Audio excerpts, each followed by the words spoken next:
also I spoke with the heads of Germany, Italy, NATO, Finland, France, the United Kingdom, Poland, Norway, Denmark, and the Netherlands.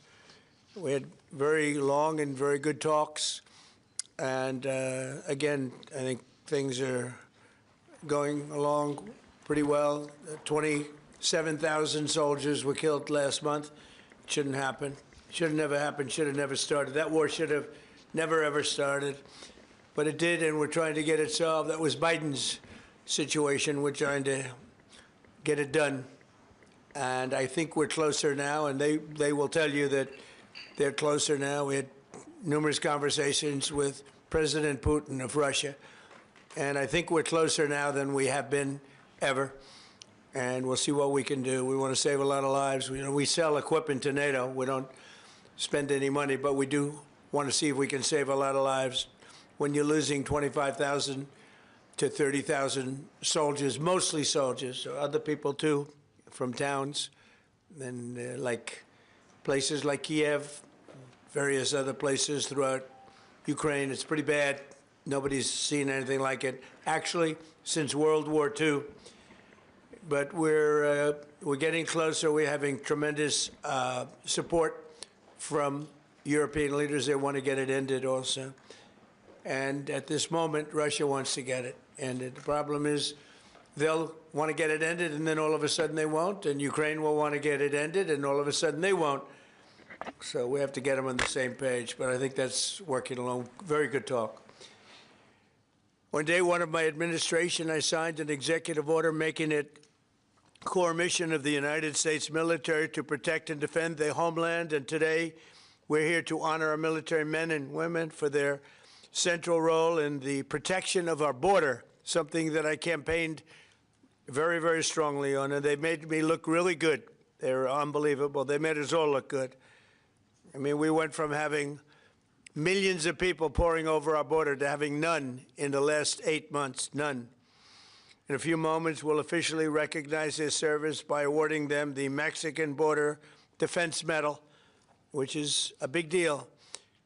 We're joined for this occasion by Secretary of War Pete Hegseth, Attorney General Pam Bondi, Chairman of the Joint Chiefs, General Dan Kane, Commander of U.S. Northern Command, General Gregory Gio, Commander of the Southern Border Task Force, Major General Scott Noman, Command Sergeant Major Brett Johnson of the U.S. Army's 10th Mountain Division, Administrator of the Drug Enforcement Agency, Terry Cole, and many other members of our administration who have done an incredible job on the border. You know, people forget now that the border has been secure for actually 7 months, think of it, more. And they don't mention the border anymore. Nobody talks about the border. They talk about affordability, and we're the ones that are bringing the prices down. We were given the worst inflation in our country's history, and we're bringing the prices down.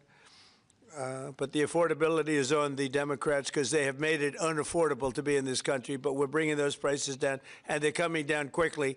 Energy is coming way down, and if you look, gasoline prices are hitting in many locations $1.99 a gallon. Nobody thought they'd see that. There were $4, $5, and $6 a gallon under Biden.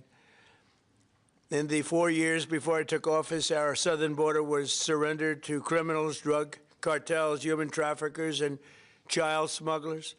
Our entire southwest border on the Mexican side is under the physical control of cartels that are among the most violent entities nobody's ever seen anywhere on the planet, the most violent people on the planet. Remember when the Democrats and others, the radical left, used to say that the people they're allowing into our country, immigrants, are nice people. They're not violent like our people. Well, they make our people look like babies. These are some of the most violent criminals anywhere on earth from many countries, not just Venezuela. Venezuela emptied their jails into our country, but others have also. The Congo has. So many other countries have. And we don't put up with it. I have to say the drugs coming in by sea are down 94%. And we're trying to figure out who the other 6% are. but they're down 94%, and we're going to start hitting them on land, which is a lot easier to do, frankly. But these are a direct military threat to the United States of America. They're trying to drug out our country. And you can look throughout history. Look at China when they were loaded up with drugs. They were suffering greatly, and others were able to take them over. And other countries also. They're trying to drug out our country, and we're reversing it rapidly, actually. But with the help of our great service members, we've stopped the invasion in its tracks, and we're dismantling the cartels very rapidly. And they are being declared enemies of the United States of America. They have been so declared, legally declared. More than 25,000 warriors have served in this historic operation. It is indeed an incredible and historic operation.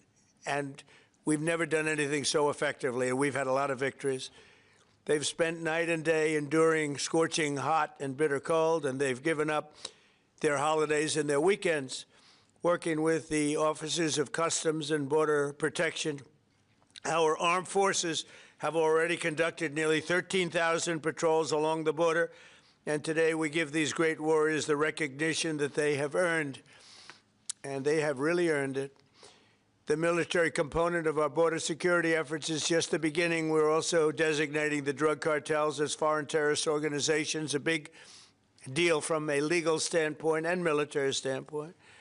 We've ended catch and release, and we endured and ensured that anyone who sets foot across our border illegally is intercepted, arrested, and immediately deported, or if they're really bad, they're put into prison, because we don't want to ever take a chance if they come back. As a result, illegal border crossings have plummeted to the lowest level ever recorded in the history of our country. Think of that. In the history of our country, you can all be very proud. For the past 7 months, 0 illegal aliens have been admitted to the United States of America. We inherited the worst border in the history of our country, one of the worst borders, I would say, in the world. I can't imagine any border in the world being worse, when they allowed 25 million people to come in. And again, many of these people are gang members, and from prisons and jails, from mental institutions and insane asylums. And some of the worst people on earth they allowed to come into our country. We're getting a lot of them out. We've made a big dent. And the self-deportation is something nobody talks about, but literally millions of people are self-deporting because they don't want to be captured. Once they're captured, they don't have the chance to self-deport.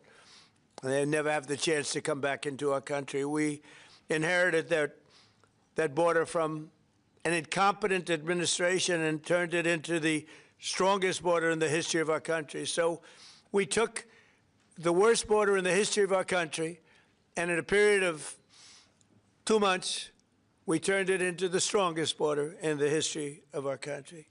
During this time, we've also achieved a 50% drop in the amount of fentanyl coming across the border, and China is working with us very closely on bringing down the number and the amount of fentanyl that's being shipped. You know, fentanyl is very bad when you mix it with certain ingredients, but it also is very important for medicine.